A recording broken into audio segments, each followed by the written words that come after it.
অৰুণোদয় আঁচনিক লৈ গাঁৱে গাঁৱে হুলস্থুল। চৰকাৰী আঁচনিক বিজেপি কৰ্মীয়ে কৰিছে নেকি ধন ঘটাৰ আহিলা। অৰুণোদয় বঞ্চিতৰ চকুলো ক্ষোভত গাঁৱে গাঁৱে হাহাকাৰ। ৬০ ঊৰ্ধৰ এগৰাকী মহিলা চিলাপথাৰৰ চিমেণ্ট চাপৰিৰ। মই অৰুণোদয় পাই আছিলো, এতিয়া এই মাজত কাটি দিছে। এতিয়া মোৰ ঘৰ পৰিৱেশটো ভাল নহয়, একেবাৰে মোৰ কোনো নাই।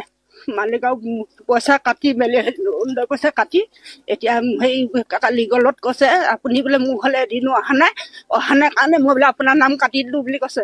গণশক্তি সেই প্ৰেচিডেণ্ট, মানুহগৰাকী নাৰী শক্তি প্ৰেচিডেণ্ট। আৰু ৭৫ ঊৰ্ধৰ আইতাগৰাকীও চিমেণ্ট চাপৰিৰে। এতিয়া অৰুণোদয়টো কাটি দিছে, কিহৰ পৰা কাটিছে আমি নাজানো। পেঞ্চন পায়নে না? বিধৱা পেঞ্চন নাপাওঁ মানে পাইছিলো, আগত কাটি দিলে সেইটো। আকৌ অৰুণোদয়টো পাইছিলো, সেইটো এতিয়া কাটি নাই, একো নাই। আমাক খাবলৈ নাই, দুঘৰা দুসাঁজি তাৰ পৰা খাই আছিলো দুমুঠি এমুঠি আনি।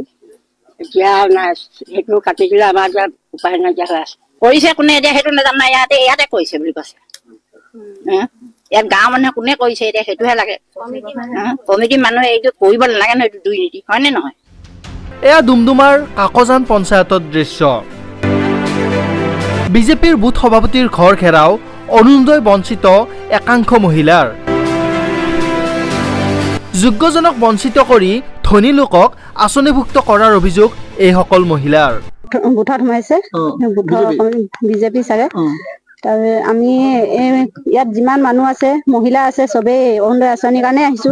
অৰুণোদয় আঁচনি পোৱা যোগ্য আছে নাই বুলি চবেই তেনেকুৱাকে কথা কৈছে। ইয়াতো ছাৰহেঁতে বা ওপৰ নাজানে নহয় অৰুণোদয় আঁচনি পোৱা যোগ্য আছে নে নাই। নামে নাই হা, আগতে পাই আছিলো 1250 টকাকে পাই আছিলো। আমিতো চাউলহে কিনি খাওঁ। ধনী মানুহে পাইছে, এই পকা ঘৰ আছে, হাতী আছে, পথাৰ আছে, বেগান আছে, সেইবোৰ চব আছেই। ইমান ধনী ধনীবোৰক দিছে যে আছে, ধনী ব্যক্তিৰ নাম আছে। যাৰ মানে গাড়ী আছে, হাতী আছে আৰু 30-40 বিঘা মান বাগান আছে, তেওঁলোকৰ নাম আছে। ধেমাজিৰ লক্ষীপথাৰতো বিজেপিৰ বুথ সভাপতিয়ে অৰুণোদয়ৰ নামত ধন সংগ্ৰহ কৰাৰ গুৰুতৰ অভিযোগ। ৫০০ টকাকৈ সংগ্ৰহ কৰিছে হেনো আবেদনকাৰীৰ পৰা।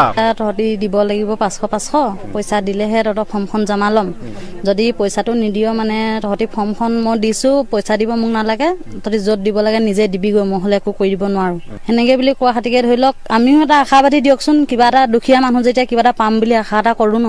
তিয়কতো একে অভিযোগ। হিমন্ত ছাৰে কৈ থাকে হেৰিয়াৰ কথা, আঁচনিৰ কথা। আমি শুনি থাকোঁ টিভি মোবাইলত। বিধৱাখিনিক আগ ধৰি দি, তাৰপৰা বিকলাংগ, তাৰপৰা আকৌ সেইখিনি নোহোৱা ছোৱালী, তেনেকুৱাখিনিক আগ ধৰি দিহে বাকীবিলাকক দিব পাৰিব অৰুণোদয় আঁচনি। এতিয়া ডকুমেণ্টছখিনি দিলোঁ মই, মোৰ এতিয়া ডকুমেণ্টছখিনিও তাৰমানে আকৌ মোৰ নাম নাই অহা। তিতাপথাৰৰ জালুকনিবাৰী আউৰীয়া গাঁৱতো দুৰ্নীতিৰ অভিযোগ অৰুণোদয় আঁচনিক লৈ। অৰুণোদয় আঁচনি ওলোৱাই নাই, তেতিয়াৰ পৰা পোৱাই নাই। আৰু কিছুমানৰ যিবিলাকে আগতে পাই আছিলে অৰুণোদয়, সেইবিলাকৰ নাম পাবলগীয়া সেইবিলাকেও কাটি দিছে। যিবিলাকে নাপাবলগীয়া সেইবিলাকে পাইছে। তিতাবৰৰ এই বেকাজানত অৰুণোদয়ৰ নামত বিজেপি কৰ্মীয়ে ৩০০ টকাকৈ সংগ্ৰহৰ অভিযোগ। তাৰপৰা আকৌ ইনামাই দাস সিহঁতে সেই দুটাহে কৈছে, সেই দুজনহে কৈছে। আপোনাক কিমান বিচাৰিছিলে? ৩০০ পইচা লৈ আহিবি বুলি কৈছে। কিমান মানুহক বিচাৰিছে? কিমান মানুহক বিচাৰিছে? অৰুণোদয় যিমান মানুহ আছে সিমান মানুহক বিচাৰি আছে। ৩০০কে বিচাৰি আছে। ক'বই নোৱাৰে সিহঁতৰ কংগ্ৰেছ দলনে বিজেপি দলনে কোন দলৰ পইচা বিচৰা দল। মুঠতে এনেকৈয়ে ৰাজ্য চৰকাৰৰ অন্যতম ধ্বজাবাহী আঁচনিখনক লৈ গাঁৱে গাঁৱে হাহাকাৰ কৰিবলগীয়া হৈছে গঞা ৰাইজে। এনে অৰাজক পৰিৱেশ মষিমূৰ কৰি আঁচনিখনৰ সঠিক ৰূপায়ণত চৰকাৰ প্ৰশাসনে কি ব্যৱস্থা ল'ব সেয়াহে হ'ব লক্ষণীয়। আপোনাৰ অঞ্চলতো এনে অৰাজক পৰিৱেশ হৈছে নেকি বা দুৰ্নীতি হৈছে নেকি? যদি হৈছে নিজ নিজ অঞ্চলৰ নামসমূহ কমেণ্ট কৰিব আৰু ভিডিঅ'টোত এটা লাইক কৰিব।